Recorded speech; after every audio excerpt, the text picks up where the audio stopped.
throughout the whole second act, Pete and his various girlfriends are being followed around by the same two cops that we saw do a security check on Fred and his wife's house in the first act.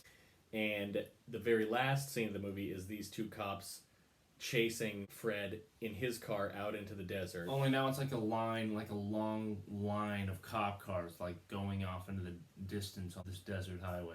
And Fred is screaming, and there's like, And the very second to last scene, right before the last scene, he drives back to his own house, presses his own buzzer, and tells himself through the buzzer, Dick Laurent is dead.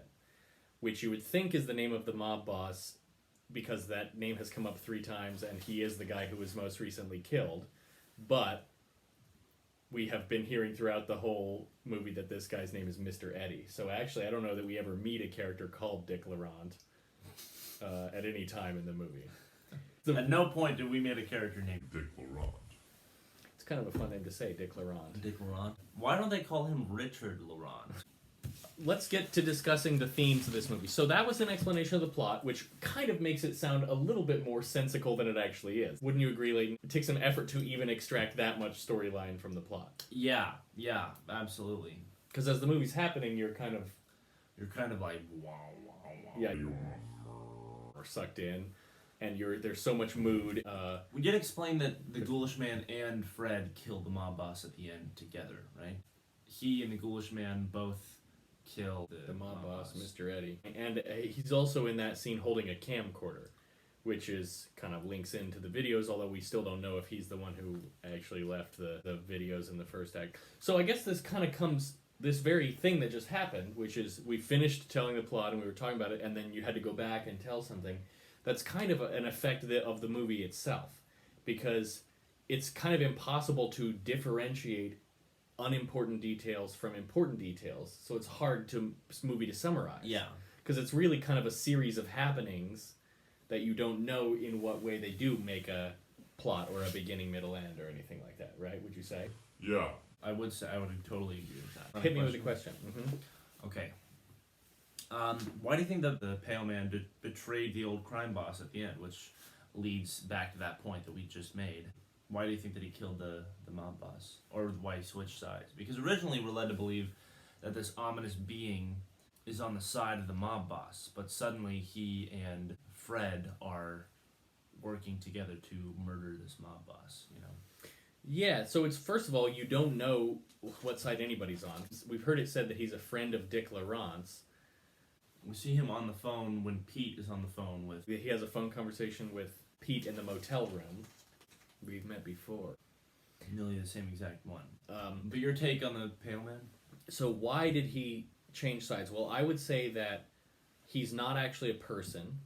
He's more of a personification of evil and violence. And the reason that he changes sides is really that Fred/Pete changes sides. So he goes from being afraid of his violent nature, his evil side, to allied with his evil side when he's finally the one doing the murdering and killing and stealing and whatnot. Mm-hmm. Yeah, okay. When I first saw it, you don't really know what's going on at first, and I thought, oh, maybe this is an actual character. But it makes much more sense that this is a sort of supernatural being manifestation of these negative emotions, and that this side switching is a result of these feelings being manifested more strongly in Pete now than they are in the mob boss. Mm-hmm. So, my next question I think kind of ties into what we've been talking about. The whole trouble in trying to even tell the story of this movie is that it's not apparent what the story is. That begins to make more sense or be more kind of comprehensible when we have the existing pattern of David Lynch himself and his other movies. And so the same kind of non-literal logic applies in Mulholland Drive, which was the first David Lynch movie that you saw. That's right. So by having seen Mulholland Drive, you were actually already a little bit set up to be able to digest Lost Highway. So my question was, what would you have thought of Lost Highway if you had never seen Mulholland Drive or didn't know the Lynchian thing to expect, which is essentially what happened when you first saw Mulholland Drive. I would say that I would probably have had much the same reaction to Lost Highway if I had seen it before Mulholland Drive. I mean, Mulholland Drive is even a little bit more kind of what is going on. Who are these? Well, the first time I saw Mulholland Drive, I was frustrated because I was like, they're putting out too many plot lines, man. How are they going to tie it all together? I don't like this. How are they going to, you know? And then the movie ends and none of the questions that you had are answered. And when I first saw Mulholland Drive, I was like, what? Well, I hate this movie. But, now I love the movie. And I predict that my reaction to Lost Highway would have been much the same, or maybe a little less overt. I would have been like... Was there a point as you're watching Lost Highway and illogical things start happening, was there a point where your brain was just like, oh yeah, this is just David Lynch? Yeah. Like, yeah. For a second, he has you going like, oh, what's happening in this story? And then at a certain point, your brain switches to like, oh, this is just Lynch. Yeah, that's very accurate, because I think, Dick Laurent is dead is like... Such a good hook. Already I'm like, is this going to be logical or completely illogical? I mean, there's shots of like red curtains and ominous black spaces or whatever in the night, and weird dialogue scenes that make no sense. But I think that when I really kind of knew that the movie was going to make no fucking sense is when this tape comes in, the tapes that we mentioned earlier, and the first tape is just a shot of the house that kind of zooms in on the door for a second, and Fred's like, I wonder who did that, or the wife says that, and then the other one goes, it's probably just some realtors, and I'm like, oh, that line makes no sense. Why would a realtor send you a tape? Yeah, with a video. They're videoing your own front door. So that's I was kind of like, oh, okay. Yes, David Lynch. People, not only things happening that don't make sense, but people saying things that don't make sense is a big Lynch trademark. So, for example, later in the movie, this character Andy is talking to Fred, and Fred conveys to him the information that Dick Laurent is dead, and Andy says, yeah, Dick Laurent is dead, how did you know that? And then just a few lines later in the dialogue, the same character says, Dick Laurent can't be dead. So there's such an illogic. This same character has totally changed his opinion. He can't be dead. Like now he doesn't know. So would it be fair to say that the whole movie takes place in a kind of a dreamlike state, a dreamlike space? Yeah, you are always questioning what is and what isn't real within the reality of this movie. Mm-hmm. All right, fire a question at me. Okay, what did you think was the cabin exploding and burning? What do you think that shot, because there's a recurring shot of the cabin that the last few scenes of the movie take place. There's a recurring shot throughout the movie of that cabin like burning, but it's shot in reverse and in slow-mo. All of these flames and fires coming back into the cabin. Like there was like a mini explosion in the cabin, and then it started this raging fire. So we see that several times throughout the movie, but we don't see that at the end of the movie, which is strange. My question is, what is that all about? So you've had this recurring shot, unexplained, of this cabin you haven't seen yet, burning. And then finally at the end of the movie, as a literal plot point, we see the cabin for the first time. Mm-hmm. But the event that we've been kind of foreshadowing the whole movie, which is that same cabin going up in flames, is never narratively shown. That's a really interesting question as to what it means. Maybe it's impending doom. Right. Yeah, I think it's that feeling of inevitability. Like the thing at the end of the movie is already sucking the events of the rest of the movie towards it. The cabin that they're going to end up at, where he commits the final murder. Yeah. Is like sucking, is like... It's like destiny. The lines of destiny, like, kind of, being... It's a strange attractor at the end of the plot. Yeah. Although I was going to say that my comment before about it being doom forecasting, although every other part of the movie is doom forecasting, which is right. The whole movie has a mood of being imminent doom at all times.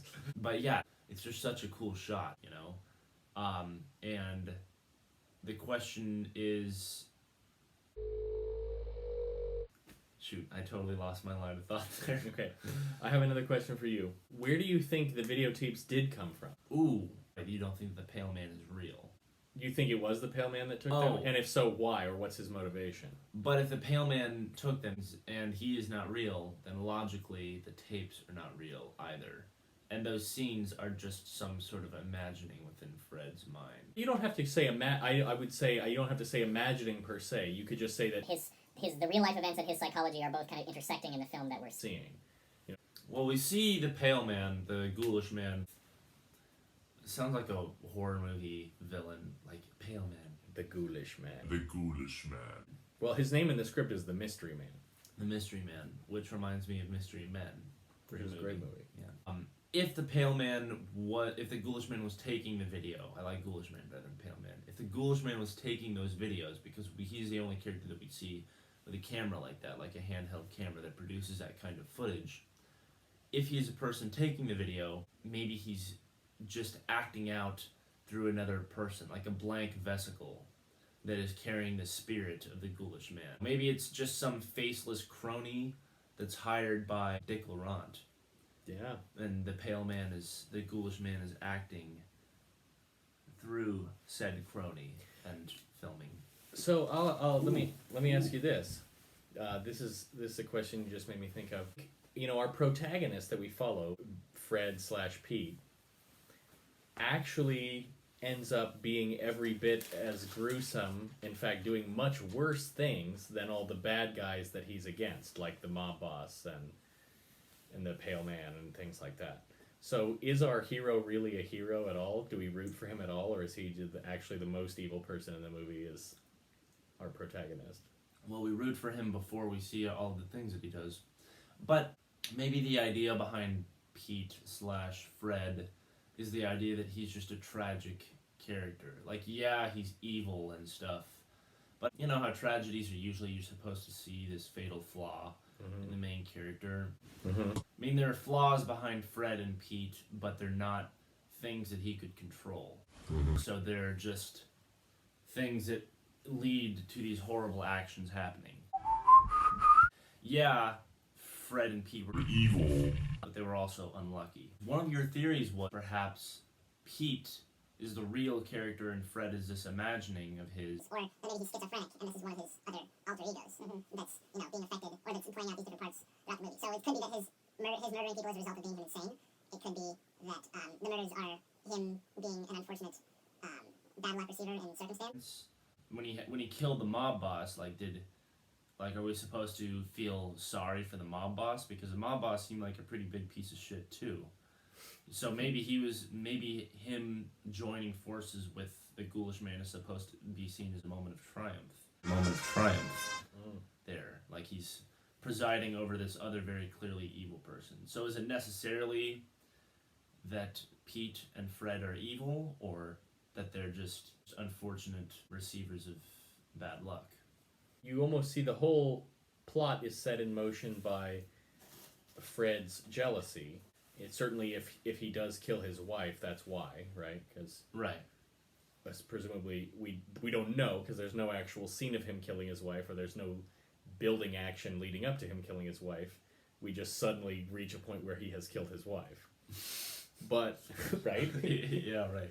But if he did so, it was certainly out of jealousy. But it's interesting because it's not clear how much of Fred's jealousy carries over into Pete.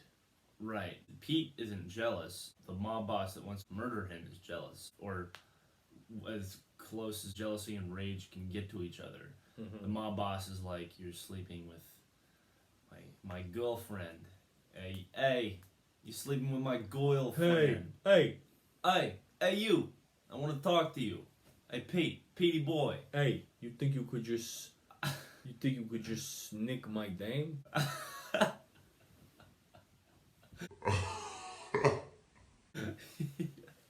Hey!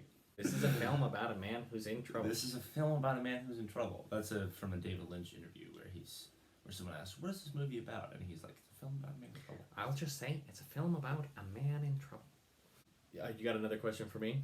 I do have another question for you. So why do you think that Pete sometimes got headaches? Because he got a headache when he observed a photo with both the blonde-haired and dark-haired version of that same actress that plays the wife and harlot. He gets a headache as a result of that photo, and he also gets Do you want to say that again, where you don't say harlot?